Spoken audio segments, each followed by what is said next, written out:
सुन्नत और science channel के नाज़रीन, अस्सलाम वालेकुम व रहमतुल्लाहि व बरकातुहू।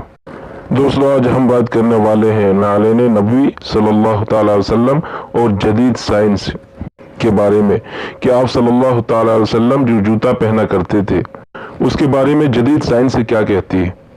हज़रत इब्न बरीदा रज़ी अल्लाह तआला अन्हु अपने वालिद से रिवायत करते हैं कि नज्जाशी ने हुजूर अक़दस सल्लल्लाहु तआला अलैहि वसल्लम की खिदमत में दो सियाह रंग के यानी काले रंग के सादा मोजे भेजे। आप सल्लल्लाहु तआला अलैहि वसल्लम ने उनको पहन लिया। इब्न माजा की रिवायत है। हजरत इब्न उमर रज़ी अल्लाह तआला अन्हु फरमाते हैं कि मैंने रसूल पाक सल्लल्लाहु तआला अलैहि वसल्लम को ऐसे नालेन मुबारक पहने देखा जिन पर बाल नहीं थे, यानी धुले हुए चमड़े के थे। ये बुखारी की रिवायत है।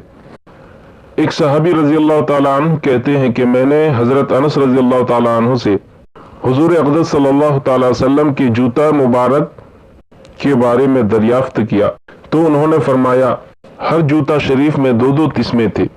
ये तिरमिज़ी शरीफ की रिवायत है। हुजूर अक़दस सल्लल्लाहु तआला अलैहि वसल्लम के जूते मुबारक चमड़े के थे और बिल्कुल हमवार थे। आज के दौर में एड़ी के जूते और रबर प्लास्टिक के जूते क्या नुकसान दे रहे हैं, इसका अंदाजा इहाते से बाहर है। एक फिजियोथेरापिस्ट से बात हुई, कहने लगे कि एड़ी का जूता यहूदियों की साजिश है।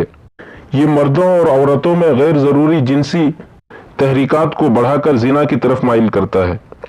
अगर हम आज ही हुजूर अक़दस सल्लल्लाहु तआला अलैहि वसल्लम की जूते मुबारक के मुताबिक अपने जूते बनवाएं और सिर्फ चमड़े का ध्यान रखकर जूता पहने तो बेशुमार अमराज से बच सकते हैं। अल्हम्दुलिल्लाह। दोस्तों, देखा आपने कि सुन्नत के मुताबिक अगर आप जूते पहन रहे हैं तो इसमें कितनी बीमारियों से आप बच सकते हैं।